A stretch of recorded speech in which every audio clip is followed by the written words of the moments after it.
আসসালামু আলাইকুম। আজকে আপনাদের দেখাবো আমাদের উত্তরবঙ্গের রসুনের তরকারি, রসুন দিয়ে গরুর মাংস রান্না। এটি খেতেও যেমন সুস্বাদু আর আমাদের উত্তরবঙ্গের বেশ জনপ্রিয় খাবার, ঐতিহ্যবাহীও বলা যায়।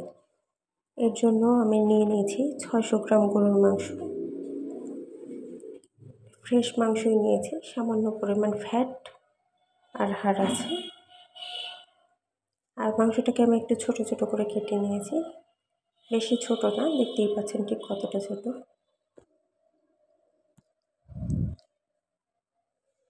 এক চামচ হলুদের গুঁড়ো দিয়ে দিচ্ছি, মরিচের গুঁড়ো 2 চামচ দেব। আমি সম্পূর্ণ মাপটা 4 চামচ দিয়ে করেছি। সব মশলাই আমি 2 চামচ করে দেব। আদা বাটা 2 চামচ, জিরা বাটাও 2 চামচ দেব, রসুন বাটা সব 4 চামচ ভর্তি করে 2 চামচ করে দেব। আর গরম মশলাটা আমি বেটে নিয়েছি, বাটা মশলাই দেব। গুঁড়া মশলার থেকে বাটা মশলাটা বেশি ভালো লাগে। আমি সচরাচর বাটা মশলা দিয়ে রান্না করতে পছন্দ করি।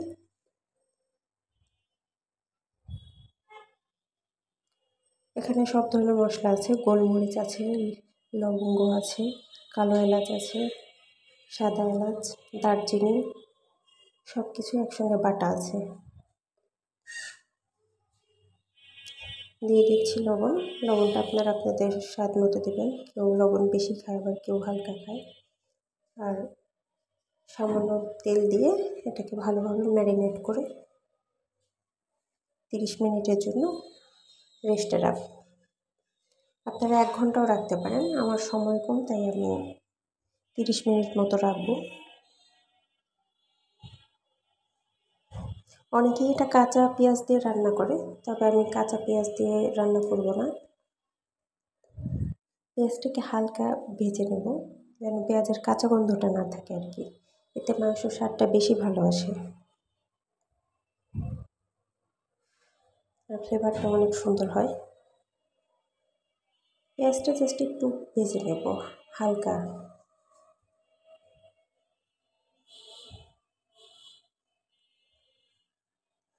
যেন পেঁয়াজের কাঁচা গন্ধটা চলে যায়, সেইভাবে একটু হালকা ভেজে নিয়ে আমি 2 মিনিট মতো ভেজে নিয়েছি। তারপর ম্যারিনেট করা মাংসটা দিয়ে দিব। আর চুলার আঁচ অবশ্যই মিডিয়াম টু লোয়ের মাঝামাঝি রাখবেন। বেশি হাই হিটে মাংস রান্না করবেন না, এতে মাংস টেস্টটা অনেকটাই কমে যায় আর পোড়া লাগার সম্ভাবনা থাকে। মৃদু আঁচে মাংস রান্না করলে মাংসের স্বাদটা সবথেকে বেশি আসে। অনেকভাবে ট্রাই করেছি। আপনারা মিডিয়াম টু লো আঁচেই সবসময় মাংস রান্না করবেন। আর মাংসে অবশ্যই গরম পানি ব্যবহার করবেন, কখনোই কাঁচা পানি ব্যবহার করবেন না। গরম পানি দিলে মাংস খুব ভালোভাবে সেদ্ধ হয় আর অল্প সময়ে সিদ্ধ হয়। আমি ঢাকনা দিয়ে ঢেকে রেখেছিলাম, দেখেন কতটা পানি উঠেছে মাংস থেকে।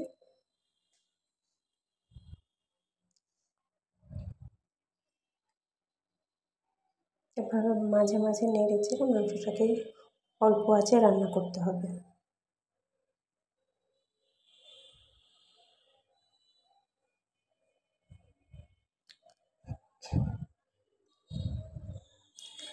আমার ছেলে ভেতরেও ঝামেলা করছিল, তাই আমি আবার রান্নাটাকে বাইরে চুলায় নিয়ে আসলাম।